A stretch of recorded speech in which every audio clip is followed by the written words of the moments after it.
Welcome to Nerds at Church, a podcast about nerdery and the Bible.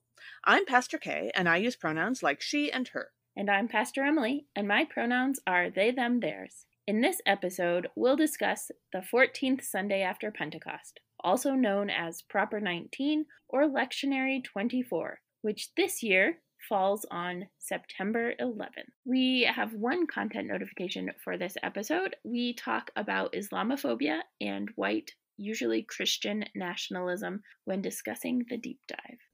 Check out the episode description for links to the Bible passages and other references we make in this episode. Our deep dive for this episode, because of the date it falls on, is going to be into the concept of Islamophobia. This is really important for us to do because we are Christians, and Christians have really bad history with Muslims and with Islam as a faith. Especially in America, especially in the last couple of decades. Yep. So first, just some important information for you to know. So there are two words that we kind of use that means very similar things. One is Islam and one is Muslim. So if you are talking about the religion, it is called Islam. If you are talking about people who practice Islam, they are called Muslims. Muslim is the one that is used mostly as an adjective and as like the people who practice Islam. Yes, although you will also hear the phrase like Islamic art or Islamic history. Yeah, but you also sometimes use, like that one is trickier though, because I also hear Muslim art and Muslim history. So sure. Yeah. A couple other just like brief definitions. So to give you kind of an understanding, we're not going to get into all of the things that Islam entails because that would be an entire podcast at least. Yes. But one of the things that comes up frequently in conversations about Islam and Muslims is what sort of clothing, particularly Muslim women and sometimes non-binary people wear. So there are three important terms, and we'll link to an article that explains in more detail the difference between them and a couple more terms. But the hijab is one of the most basic ones, which is a head covering. So that covers your head, your hair, your shoulders and chest, but leaves your face open. Mm-hmm. And then a burqa covers your whole body, including your face. And then a niqab is the face veil that is worn sometimes, and that leaves the eyes uncovered, whereas a burqa will have a screen that still covers the eyes, but you can see out of. Sure. These are generally worn by women or non-binary people in order to shield their appearance from the eyes of men for religious reasons. I had a classmate in high school who wore a hijab, and every so often people would, the teacher would ask the class, how was your weekend? And every so often she would raise her hand and say, I got a haircut. And we would all laugh. And at one point she did explain to one of the teachers who was a little fuzzy on how all this worked, that the girls and the teacher, who was a woman, could come into another room with her, and she could show all of us her haircut, but she couldn't show the guys. Yep. Yeah, there's a lot of different reasons why women do it. A lot of people, it is part of their faith, right? Which is something that we can relate to as Christians. There are a lot of Christians who wear crosses as part of their faith, or when we have Ash Wednesday in particular, right? There are signs or people and who wear religious habits. There are signs and symbols of their faith. There are people who carry prayer beads for that reason. There are, in Judaism, right? When people wear yarmulkes and those sorts of things. So, or the Amish and the Mennonites wear caps on their heads. The LDS have special underwear. Like, there's a variety of different types of clothing for a variety of different religions. The vilification or ostracization of what Muslim women and some non-binary Muslims wear is misogyny and racism and xenophobia. It's Islamophobia because it is something that sounds like intersectionality. What? It is. Thank you, Kimberly Crenshaw. Dr. Kimberly Crenshaw. So just to like name that those are differences in diversity, and not every Muslim is going to wear any one of those, and some Muslims will wear some of those, but to vilify it or make it this like scandalous thing where women are so oppressed, misses actually what's going on for the majority of Yeah. people. It's a whole other thing when we're talking about different countries and human rights, and the United States is not one to talk about the rights of people with uteruses at all at this stage. And so if you're Yeah. trying to say that that's bad, that other countries are taking away rights, then maybe you should help make abortion access free and safe. Absolutely.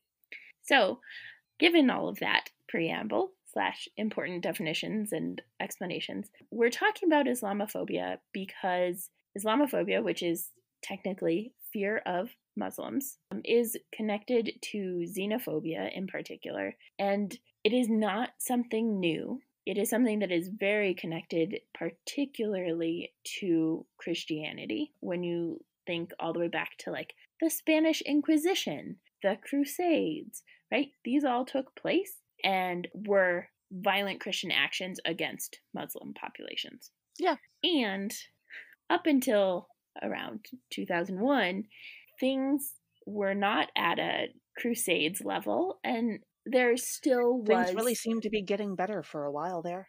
Yes. Yep.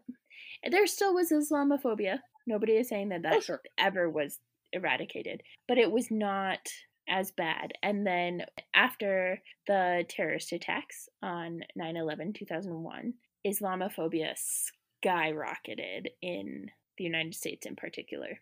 Yes. Which, let's just point out, is exactly what the terrorists wanted. Yeah, it caused this whole thing, including, right, then we as a country decided to engage in multiple wars, some of which were connected and some of which were not, and we still have not. Some of us were lied to about that. Yes, and we still have not recovered. Yeah. And part of the response to that was also anti-terrorism, quote unquote, anti-terrorism work from the federal government. That's where Customs and Border Patrol, ICE, Immigration and Customs Enforcement, Customs and Border Patrol, only came about post 9/11. It was in response to 9/11, right? So a lot of the organizations, Homeland Security, all of that stuff that do quote unquote anti-terrorism work came about after 9/11 and specifically target Muslims and people of color. And if you are a Muslim and a person of color, it's extra difficult. Yeah. So things like the Patriot Act allowed for what would have ordinarily been illegal surveillance, particularly on Muslim communities, mosques, that sort of thing. It also resulted in significant increases in hate crimes against Arabs, against Sikhs who are not Muslims, and against Muslims. It was anyone wearing a turban was targeted, usually. Anyone wearing a hijab, a burqa, a niqab, anything that identified them as other and not Christian and not Jewish, a lot of the time, right, was how people identified it. In Islam, there's a saying, right, that is, if you save one person, you save the world. And there were... Yes. I think that's also a saying in Judaism. Quite possibly. There were a lot of Muslims who were firefighters in New York City, who were in the Twin Towers, who helped, who saved people. Absolutely. And so there have been quite a lot of Muslims in our armed forces who were some of the people who went to those wars. Mm-hmm. Yeah. We'll link to an article from Vox about Muslim Americans' experiences since 9/11 that kind of gets into some of what folks were, the ways that their experiences changed. I know people from India, or whose family is from India, whose family was Hindu, and yet after 9/11, like, the instructions from family was, do not leave your house. It's not safe, because they had dark skin and looked vaguely Asian. And so that's part of what we're talking about with this, is that Islamophobia is a particular type of hatred and violence, not always physical, that impacts much more broadly than just Muslims, and impacts Muslims in a particular way. And then intersectionality, right, impacts Black Muslims in a particularly acute way. Yeah. So that's part of it.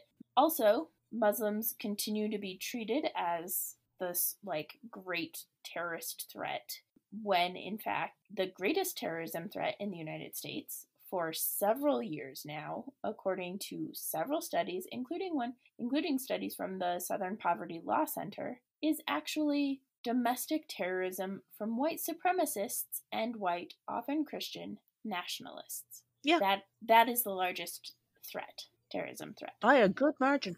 Mm-hmm. That's also the most recent, I believe. Thank you, January 6th. Yeah. And while we're at it, I should point out that if you pay any attention to, like, Islam's religious news on a local or worldwide scale, there is just as much petty infighting and disagreements about what to do next, and misunderstandings about what people meant by things, and arguments about which ritual they should do on what day and that kind of thing, as there is among Christians, among Catholics, among Lutherans, among Presbyterians. And so expecting that any particular religious organization would be more organized than another one seems unusually ignorant for people who are probably part of a religious organization. Right. Yeah. Islam is a religion, and within it are a variety of different branches, just like within Christianity, as you mentioned, but also just like within Judaism, within Buddhism. Like, every religion has like multiple branches that people take different routes for. Right. And just like I am not an expert on Catholicism because I have never been Catholic, expecting a person who is Muslim to be an expert on another type of Islam is not going to get you anywhere. Mm-hmm. Yeah, it's true. And if I sound frustrated during this conversation, it's because I was a freshman in college when 9/11 happened. We have been having this conversation for 21 years now. Frankly, I was in college for about a week and a half before, and plus an extra week for orientation, freshman. Before 9/11 happened, we were having that conversation then about the importance of fighting Islamophobia. And the fact that we have only gone backwards in this time, in some ways, is just really frustrating. And the way that the fear-mongering has not only in some ways increased and gotten more extreme, but also like gotten more organized and planned and intentional and using methods that are underhanded. Yeah. Like intentionally spreading fear, not just by like screaming, fear-mongering, but also by intentionally causing unrelated rumors that then lead to that kind of thing. So an example of that might be, in fact, the birther conspiracy around President Obama, right? Yeah. That came from accusations that he was Muslim, and that as if that were a bad thing and enough to condemn him for anything, right? But it's very much connected to that. And then in 2016 and 17, with the election of our former president and the bans, right? The Muslim ban that he tried to actually ban people from entire countries from entering the United States. So that's some of the ways that on a very national and governmental level, Islamophobia has played out. And that's right, like President Obama is a Christian. Islamophobia impacts everybody. Yeah. And anytime one person is harmed, everyone is harmed, right? Yeah. But it's especially important for us who are Christians because a lot of this has been done in the name of Christianity and in the name particularly of white Christianity. And that's bad. Absolutely. Mm-hmm. As I mentioned earlier, there's a really great article from Vox.com that's like 9 different stories of experiences of Muslims since 9/11 and talking about how their lives changed and the harm that they experienced because of people's reactions to September 11th. It came out 6 years ago, right? But it is still very much true today. And there's usually a hashtag that goes around on 9/11 that I can't remember right now because we're recording this far enough in advance that people haven't started tweeting. But we will, on our podcast, we'll retweet the hashtag, or we'll tweet out what the hashtag is if it happens again this year, so that you can get some firsthand accounts of what people's experiences have been, particularly what Muslim people's experiences have been since 9/11. Yeah. And I particularly remember being touched by a number of stories from Muslims in America who very quickly after 9/11 lost family members to hate crimes. Mm-hmm. And the fact that their stories are so rarely told on this day when they are just as American of stories as any of the other stories told. Mm-hmm. Sometimes more so, honestly. Yeah. The story of America is of one of harming and killing people who are deemed un-American. Yes. And as much as 9/11 was, of course, a horrible tragedy, also, I'm not really one to want to make any one day all about only ever being one thing, Mm-hmm. because different people have different things happen on that day. I remember thinking on the day 9/11 2001, there are children being born around the world today, Mm-hmm. and this is going to be their birthday forever, and they deserve to get to have a birthday. You know, Yeah. I try not to make any one day only ever about one thing. Yeah. I have a friend who had a health crisis on September 11th, 2001, and their kid was freaking out, was in school at the time, and was freaking out because her parent was in the middle of a health crisis and she didn't know if her parent was going to be okay. And later, like years later, they were doing some project on 9/11 and somebody asked her about it and for a history class or something, and she couldn't say it. She didn't have a memory of it. She didn't have this awareness of it because everything in her life was wrapped up in her parent and Of her course. parent's health in that moment. And she actually got like grief from the teacher about that Ugh. because 9/11 has become so much of a clarion call for Yeah. nationalism, for unquestioning nationalism. It's super harmful. Yeah. That doesn't even take into account the like Christians should not be pledging allegiance to anything but God space of. Sure. Absolutely. Speaking of what Christians should and shouldn't be doing, we can certainly be Christian and we can still treat people of other religions with respect. Not only is it Christian to do so, but we know that because Jesus did. Continuously. Remember the woman at the well. Remember the Yep. story of the Good Samaritan. The Syrophoenician woman who actually Jesus didn't treat Yes. particularly well, but then did. Right. Jesus has Because never. Jesus got schooled by someone of another religion Yes. and admitted it. Mm-hmm. Jesus never required people to give up their faith or beliefs. He did require people to give up riches occasionally. So, Oh, yes. slightly different. Yeah. And occasionally change their behavior. But Yes. Yeah. that was always about respecting other people, oddly enough. Huh. Weird. And Islam is not the worship of an idol. There are people who will say that Jewish people and Christians worship the same God. And there are also people who will say that Jewish people, Christians, and Muslims worship the same God. And ultimately speaking, whether or not you think that is not super important in day-to-day life, because you can still treat people who worship a different God than you with respect, because that's part of what being a citizen of the world means. What? And again, Jesus did it, so that's Mm-hmm. okay. But Islam not is not idol worship, and we can say that for so many reasons, among other things, including the fact that Islam is actually very much against idols to the point where their rules about what can and cannot be in art are Mm-hmm. way more strict than Christianity's. Yeah. And so they are way better at not having idols than we do. And frankly, as an American in a country that worships money and guns, I don't get to talk about other people worshiping idols. That is not a judgment call I get to make. Yeah. So, Also, like, just in general, of the three Abrahamic religions, Judaism, Christianity, and Islam, Christianity is the one least likely to be labeled monotheistic yes, because we can't do math.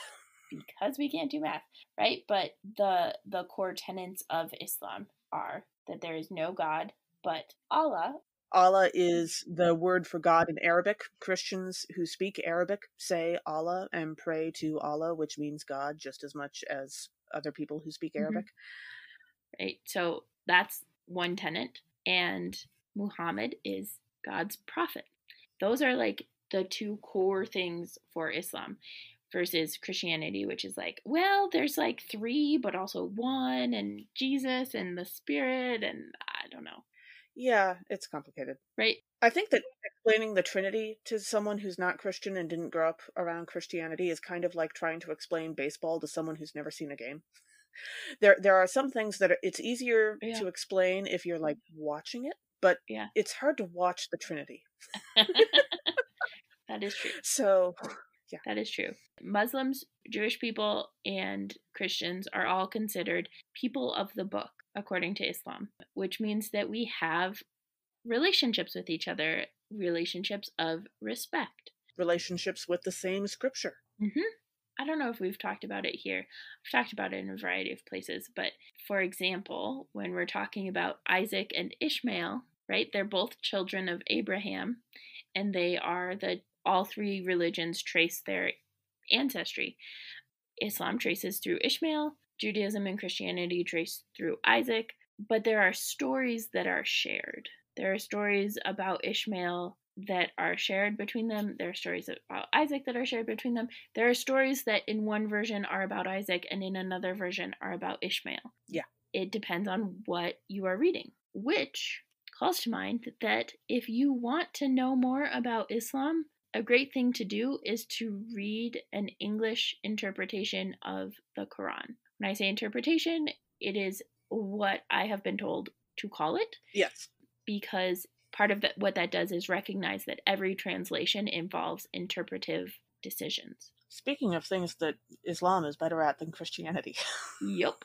But there are a lot of times that people will take particular verses of the Quran out of context. Always go back to the context. Always go back to what is actually written down and what is around that particular verse and what is going on. Yes. And remember that this was written in the 600s, right? Like Islam came about in, yes. I believe, the 600s. Yes. So it's been a while.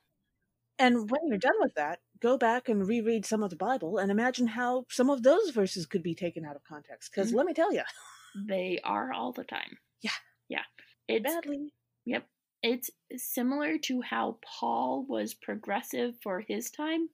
Islam and the Quran were progressive for their time. They were pushing things forward in really important and helpful ways. Speaking of existing together in the world, there is one piece of common etiquette that I personally was very grateful to learn when it comes to being neighbors with Muslims, which is that if you find a Muslim who is doing their daily prayers, there is a very simple way to show them respect and also not, bug them, which is that generally speaking, if you have a choice between passing in front of them or passing behind them, you pass behind them.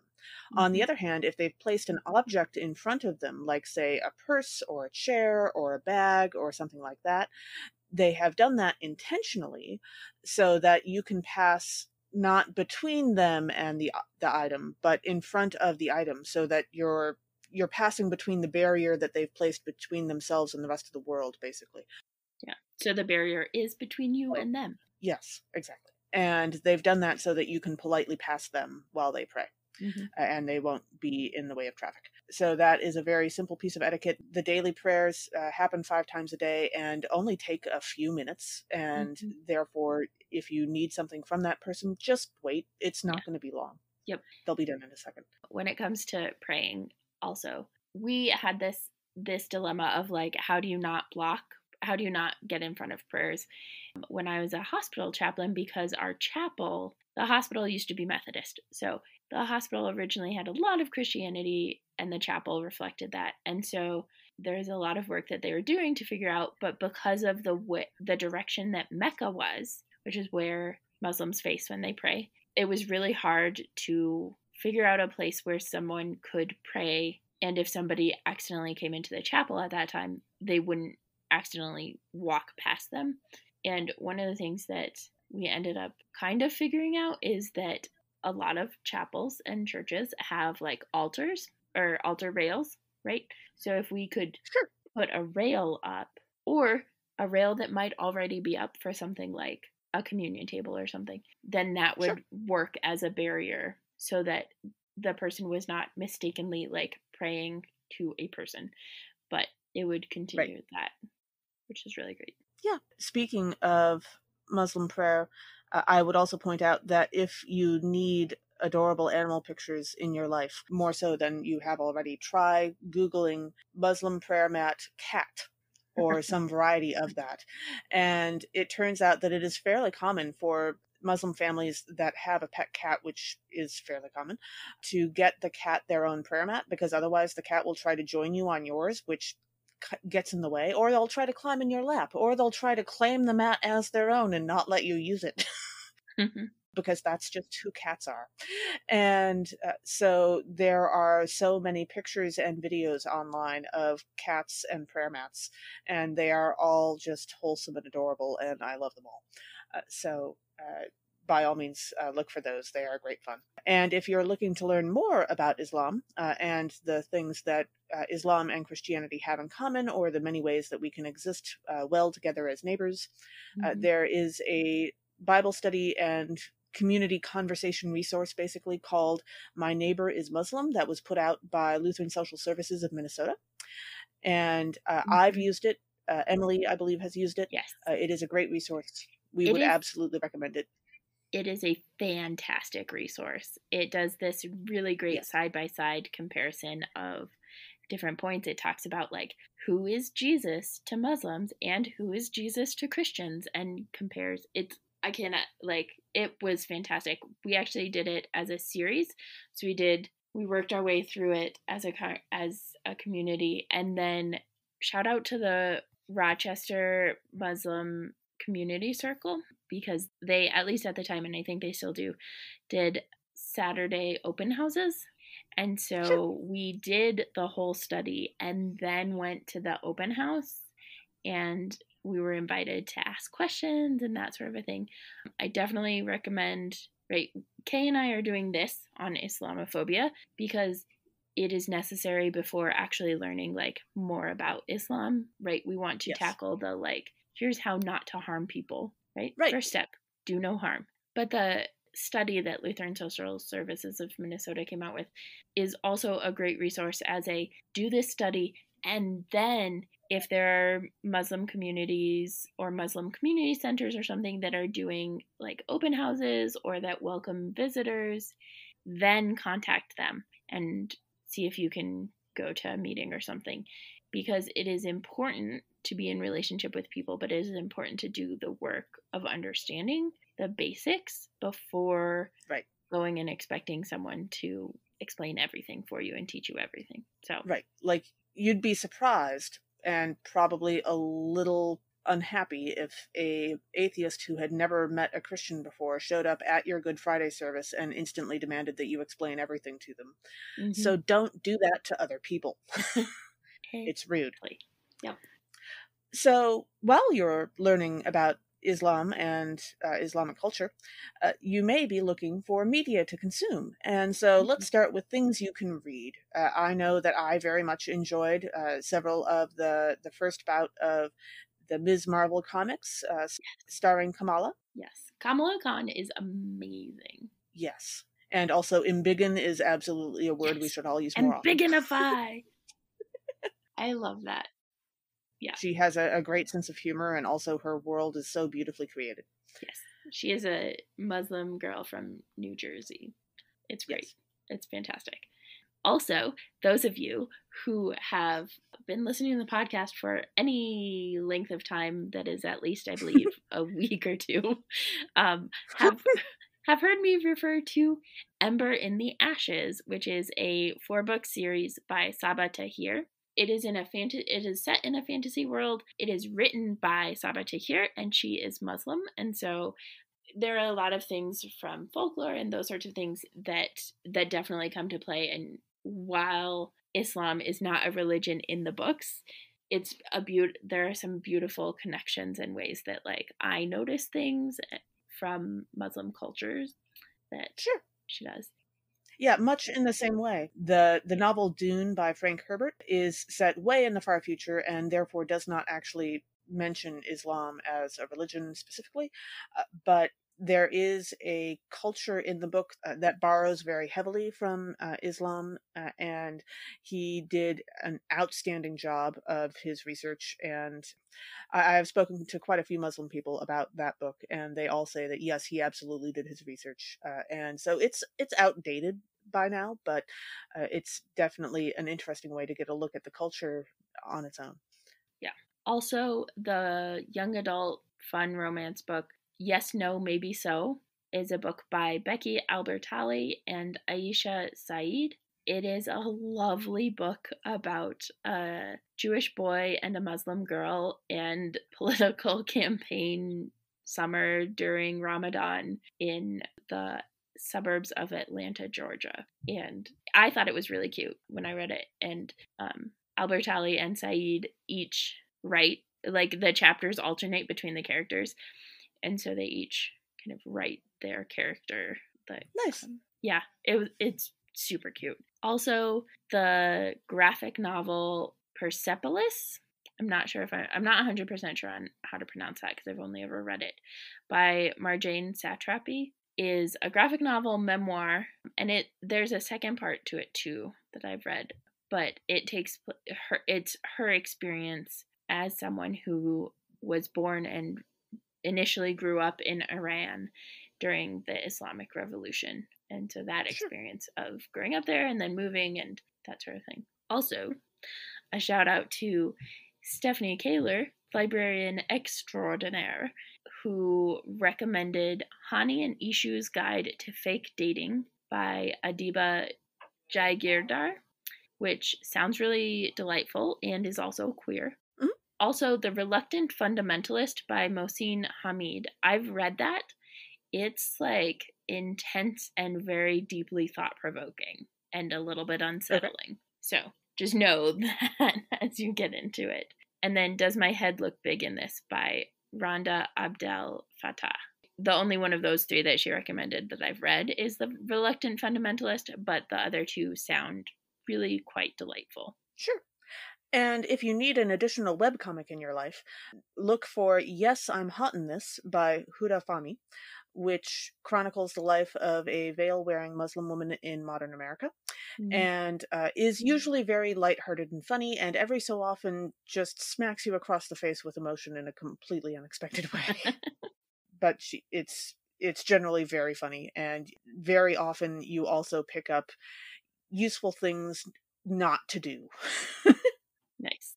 As a white person in America. So that's helpful too. Yes, those are always helpful. Also, if you have kids or like picture books, if you're a pastor like me who believes that you cannot have a good library or be a good pastor without a great children's book collection, I Am Malala by Malala Yousafzai from the Ordinary People Change the World series, which is a series of board books, is really great. Definitely read it before you read it to any kids because it does include an image of a gun and does name what happened to her. There's a way to like skip that page if your kid is, 2 years of age, and so that's not quite a conversation they're ready for. But yeah.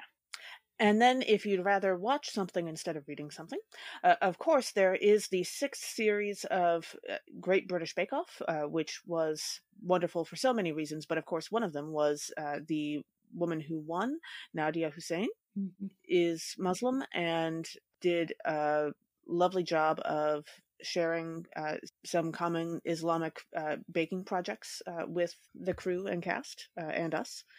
Mm-hmm. Yeah. And she was also just very fun to watch. She was fantastic. I loved her. There have been Muslim competitors throughout. Yes. This is just the series where she won. And she now has like her own show and has written books and stuff. So definitely check her out.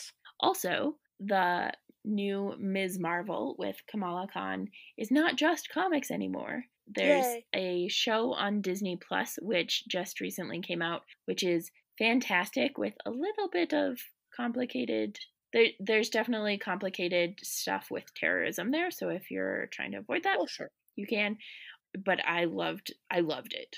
Absolutely loved it. There's also a cartoon-ish series-ish with a bunch of the newer Marvel Cinematic Universe type heroes, including America Chavez, who is also on the newest Doctor Strange movie, but Ms. Marvel is in that as well.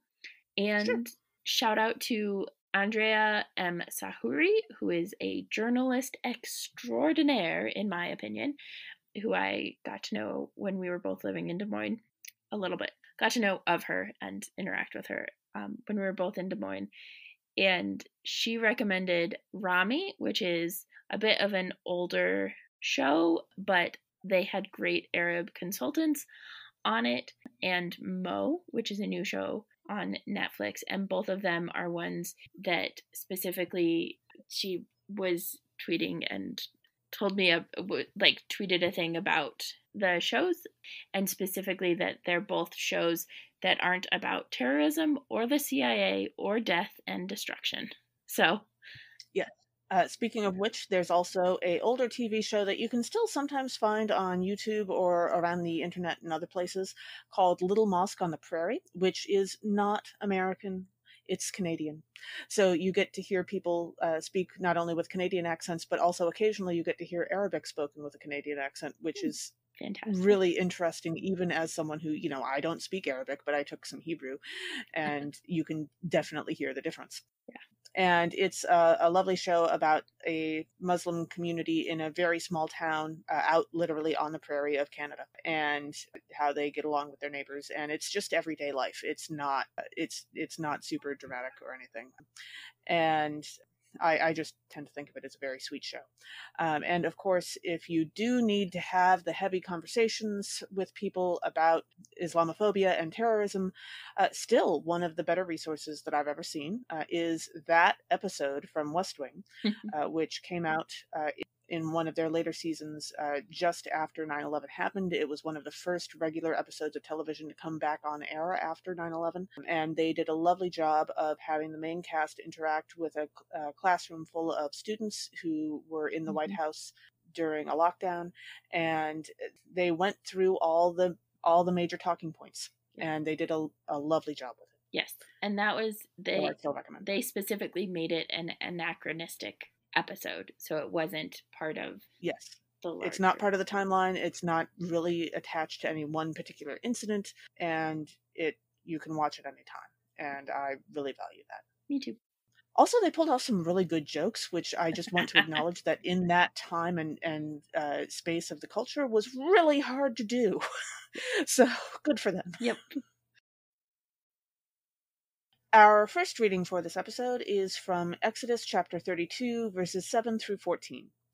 While Moses is receiving the commandments from God on Mount Sinai, God gets upset because the Israelites have made an idol of a golden calf and are worshiping it. Moses changes God's mind, so God decides not to smite them. Smiting, bad. Murder, bad. Well, I mean, bad for us, yes, certainly. On the other hand, sometimes it's kind of hard to blame God, but we'll get into that. It's true. So one of the themes in this passage, obviously, is idolatry, which is God's chief complaint against the Israelites. And this, as we've just been talking about, nationalism and hatred of others is, in fact, idolatry. You cannot worship a flag of the United States and think that God is your highest priority. You cannot hate others whom God created and whom God loves and think that you are somehow worshiping God.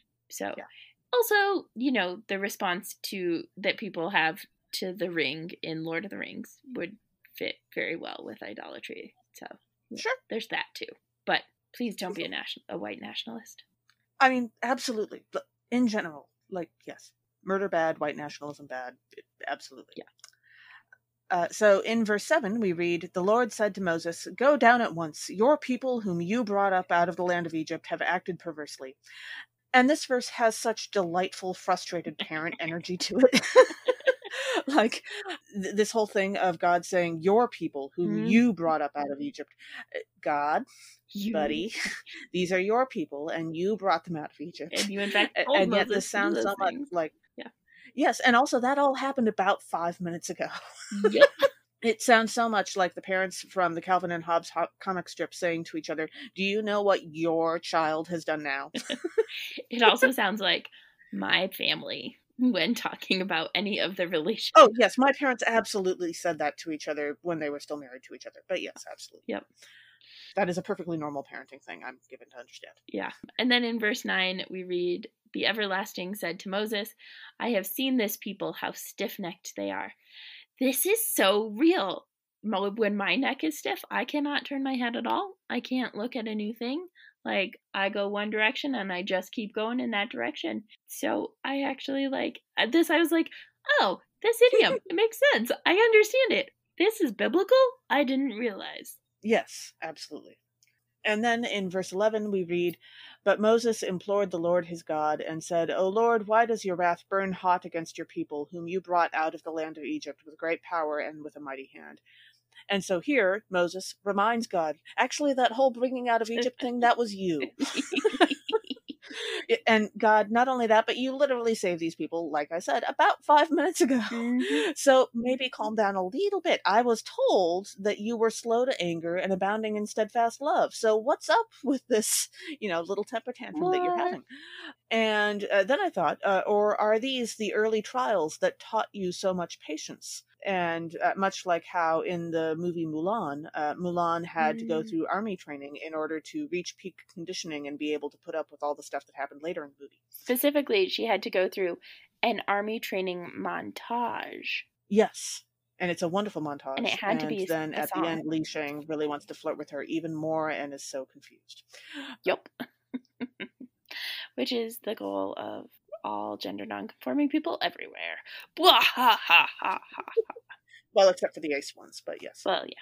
But even some of them. Some, not all. I mean, anyone can have a crush on Li Shang. I really, there's no blaming anybody for that.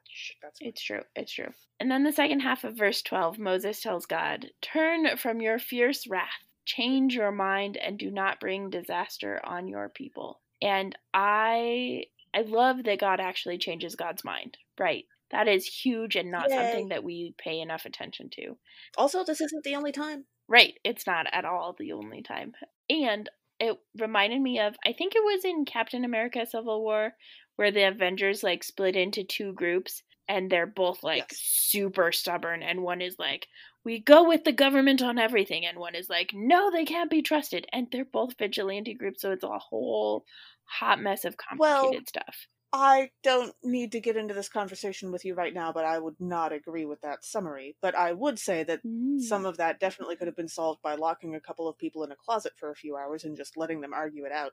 It's true. Or, in a decent-sized conference room with lots of snacks so that they didn't have claustrophobia. Fine, but... Yeah, and so they weren't hangry.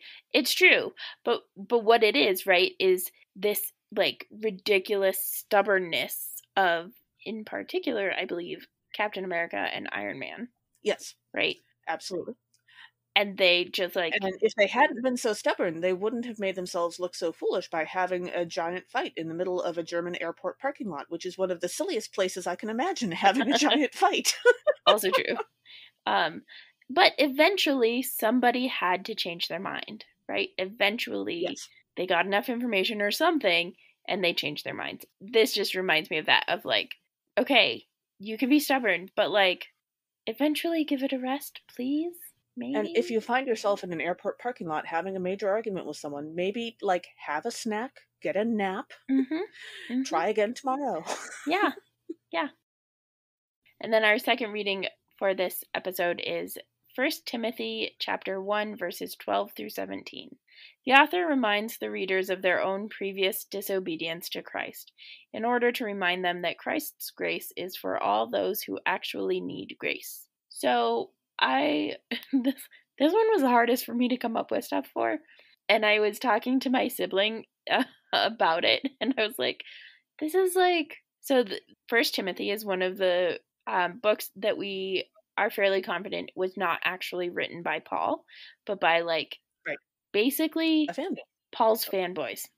And they never do it as well, right? Toxic fan base is a thing, we name it that for a reason. Yes. Which is also known as, I am not a fan of 1 Timothy. Yeah. But kind of like the Star Wars like white boy nerds who didn't like any of the newest trilogy, right? Like it's just Did not you as ever good. actually see that movie? Which one? There was a movie that I believe was actually called Fanboys, that was about a group of young men who were huge Star Wars fans. They were waiting for Phantom Menace to come out, and one of them was like dying of cancer or something, and so Oh. they trekked across the country in order to sneak into Skywalker Ranch so that the guy who was dying of cancer could watch Phantom Menace because he wouldn't be alive when it actually came out. Oh. And it's actually very fun, and they are not toxic fanboys at all, which helps. But it is a fun movie, and since you brought up fanboys, I thought I should mention it. Yeah, I don't know that I've seen that, but I've seen a movie about getting into Skywalker Ranch. Maybe it was that one, maybe it was a different one. I don't know. Okay. Carrie Fisher has a brief cameo as a nurse. Oh, that's adorable. It's very cute. Yes. Nice. And then as we get into the verses, in verse 13 we read, "Even though I was formerly a blasphemer, a persecutor, and a man of violence, but I received mercy because I had acted ignorantly in unbelief." This reminded me of an episode of Vampirina in which the monsters from Transylvania are like trying to find out more about humans and actually are scared of humans and don't like humans because humans have unknowingly been making fun of and are afraid of monsters. But they think that monsters aren't real, right? They don't realize that monsters are real and have feelings. And so they like have Halloween and those sorts of things. And so then the monsters are like, see, humans are terrible. But it's actually just because of ignorance and Sure. not knowing. So they clear it up eventually because it's Vampirina. Yeah. Also, I was going to say, like, I know people who celebrate Halloween in a way that would be, like, if monsters were real, it would be entirely respectful and, like, loving of them. Yeah, But that kind of depends on who you there's a know. variety, and it was like a particularly, it was a Sure. particular propaganda Uh, almost. Sure. And then in verse 15a, we read, "The saying is sure and worthy of full acceptance that Christ Jesus came into the world to save sinners." So this verse and ones like it in the Bible are kind of behind the whole Lutheran logic of admitting that we are sinners. Lutherans as a group tend to put a bit more emphasis on the idea that every single one of us sins, like humans, not just Lutherans. It's not only that Lutherans sin. So we do. We, We're we put a bit great more at it. emphasis on this. I mean, don't get me wrong. Yeah, we're very experienced, but we put a little more weight on this on a daily basis than some denominations. Mm-hmm. And some of this is because if we didn't sin, we wouldn't need Jesus. And it's repeatedly made clear to us in scripture and like also in like everyday life that we all actually do very much need Jesus, and therefore we all sin. There is no such thing as a perfect person other than Jesus. And so this reminds me of Dr. Bashir in Deep Space Nine, the Star Trek series. Dr. Bashir went to DS9 in order to be a doctor where people really needed doctors rather than just like doing research in a place where doctors weren't quite as necessary because everyone was pretty healthy and safe. Mm-hmm. And Jesus came here to save sinners because we really needed saving. Mm-hmm. Although hopefully Jesus managed to get here without quite the level of condescension that Dr. Bashir initially has, but he gets over that eventually. So, and then in verse 16 we read, "But for that very reason I received mercy, so that in me, as the foremost, Jesus Christ might display the utmost patience, making me an example to those who would come to believe in him for eternal life." Okay, so when this verse says "as the foremost," the author is claiming to be the foremost sinner. Mm-hmm. This guy is claiming to not only be the worst person who's ever lived, but he's actually claiming to be the worst person who will ever live, if you look at the context a bit, because of the way he phrases it. Like, the worst person who has ever and will ever live for all time. Like, worse than Hitler, worse than Pol Pot. And when you read it, it kind of sounds like this guy actually has an ego problem, which weirdly enough does seem to be a thread in common with a lot of Paul's fanboys. Yup. But like he's putting himself forward as the ultimate sinner. And he's setting himself up to ultimately have been worse than like Fire Lord Ozai, which yes, I realize he's not a real person. But Details. if you're going to be the worst person in the history of the universe, then you also have to be worse than fictional characters, probably. And I don't think he like had access to the kind of population that he would need for that. This Yeah. random guy, I don't. Yeah. Like, I think maybe he might have been a little, well, optimistic is definitely not the word I want to use. um, a little exaggerating. Yeah. A little bit of hyperbole there. Mhm. Yeah. And in verse 17 we read, "To the King of the ages, immortal, invisible, the only God, be honor and glory forever and ever. Amen." And it would be totally remiss of me if I didn't have at least one reference to Ember in the Ashes this episode. And so I was thinking about that and the like space of being immortal and invisible or potentially invisible. One of the characters, Raymat, is a djinn, and so I was thinking about her for that because she exists Mhm. within humans along this one lineage. But then I was also thinking, but that's like just a djinn, and so there's like limits on that power. And then I was thinking about Mouth, which is Mauth, which is like basically death. It is like the entirety of Fey power, and Mouth is very much like immortal and not particularly visible in the books. Sure. It's very complicated and very delightful, and this is your periodic reminder that you should all read the Ember and the Ashes series if you haven't yet, because I love them. Sure. And then our gospel reading is from Luke chapter 15, verses 1 through 10. Jesus tells the parables of the lost sheep and lost coin, showing that God's joy over finding someone who was lost is even greater than God's joy over those who were never lost. Indeed. So, one theme for this passage is that God loves those who are excluded. And the Divergent books actually do a great job of showing this, because the Divergent ones are the ones who are kind of excluded and even hunted down, but actually they were particularly special and they had a particular type of value. So I like that example. Sure. Absolutely. And then in the verses, in verse 4, we read Jesus asking, "Which one of you, having 100 sheep and losing one of them, does not leave the 99 in the wilderness and go after the one that is lost until you find it?" And for this, I just have to say, shout out to our Good Shepherd episode and Polyfesta, an actual shepherd who would, in fact, go after the lost sheep.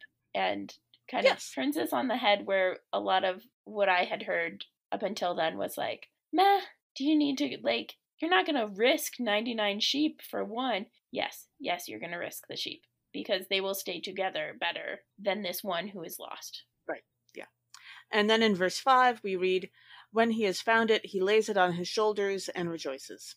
I mean, yes, sure. But also, like, there might be some scolding involved and maybe even a little swearing while you get it out of whatever bramble bush it's gotten itself stuck in, right? Like, I think that's fair when you free the sheep from wherever they've gotten stuck. And this verse reminded me of, there is a classic Harry Potter fan fiction called Lust Over Pendle, where Draco has adopted a couple of Springer Spaniels who are very active and love investigating things, and which I'm told is like very common for Springer Spaniels. And he's basically constantly getting himself stuck in bushes while chasing after them when they wander off looking for something. And he spends like half of the story stuck in various bushes or looking through various yards and things for the dogs. And so I have to imagine that there's a certain amount of frustration that goes along with that rejoicing too. Yeah. Well, and I was thinking about it, and there's this video that is hilarious of like this baby lamb gets stuck in this like crevice, and they like get the lamb out. Yes. And it goes hop hop back in the crevice. And it's like, yes, right? Like that is the reasoning why you put it on your shoulders, because otherwise, and carry it far, far away. Yeah. And then in verse 8 we read, "Or what woman having 10 silver coins, if she loses one of them, does not light a lamp, sweep the house, and search carefully until she finds it?" This seems like actually a great plan to get myself to clean the house. Although it would probably have to be more than a silver dollar. But, you know, some larger amount of money I would sweep the house for. And that's like, the silver coins are more than what silver coins are worth today. Also, panic cleaning is kind of exhausting. But it's true, but if it's the only way it's going to get cleaned, then it's the only way it's going to get cleaned. That's fair. Also, I have only once played D&D and needed to actually keep track of money. So there is that. I'm not exactly accustomed to keeping track. We always keep track of gold pieces, but that's partly because the computer program does part of that for us, and partly also because we do actually buy things. So I did for one, but the other one that I did for, I think, a fair amount longer was we were just like well known enough that people would just give us stuff. Interesting. Okay. Yeah. So you took advantage of the local populace, is what you're telling me. Okay. Our celebrity status, if you will. Yes, indeed. And then in verse 9, we read, "When she has found it, she calls together her friends and neighbors, saying, 'Rejoice with me, for I have found the coin that I had lost.'" And I do not want any of our audience to get any holier than thou about this with me, because who among us has not found our phone after a long time of searching and then immediately started texting people news of our success on that exact same phone, often without remembering to turn the ringer of the phone back on first so that we don't have the same problem next time. This seems to be a consistent thread, I'm just saying. That's fair. Yeah. Yeah.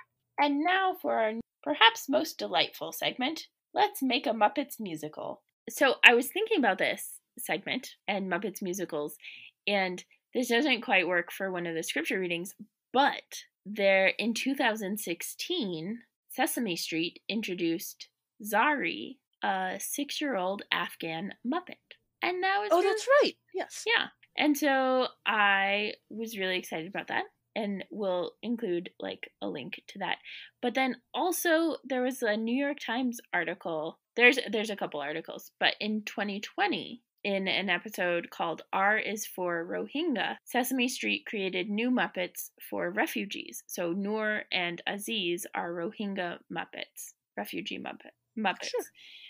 And they're specifically for like to be shown in refugee camps and stuff. And they're 6-year-old twins. Apparently, all new Muppets are 6 years old. I don't know. Maybe that's just how they all just are. I mean, Calvin is eternally 6 years old. It's a good age. It's true. It's true. But yeah, we'll link to both of those articles if folks want to learn a little bit more about them, because I think it's awesome. I was looking at our readings, and I had the thought that standing in for the lost sheep does not necessarily have to be Lamb Chop the puppet, but instead, I think it would be much more appropriate for the lost sheep to instead be a lost chicken, of course, and Gonzo could be looking for her. And the lost chicken wouldn't have to be Camilla. I suppose Camilla could be running the rest of the flock of chickens while Gonzo is off looking for the lost one. Camilla strikes me as a little too smart to wander off on her own, but I think that could be fun and would definitely still have the feeling of finding the lost. Yeah, that is a great example. I like that one. Mm-hmm. I would buy that. I was trying to think of who would like search high and low for a lost coin. I think it might, like, I do think that Miss Piggy might, but I'm not sure. Sure. I mean, she does occasionally lose things and then get frustrated with that, mm-hmm. I think. I was also wondering about who would play Moses in the whole trying to calm God down. I don't know that there really is a good Muppet to play God in the whole getting angry at the Israelites thing, because, like, they get angry, but not like that kind of smiting angry, you know? Yeah. Muppets do not have a tendency to smite. Yeah. Which is certainly a good thing. Yeah.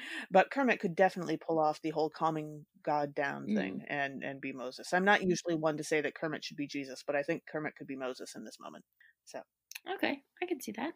Thanks for joining us. Catch us next time when we'll discuss nerdery connections to the scripture readings for the 15th Sunday after Pentecost with our special guest, Dr. Felipe Maya. This podcast has been produced by us, Kay Rohloff and Emily Ewing.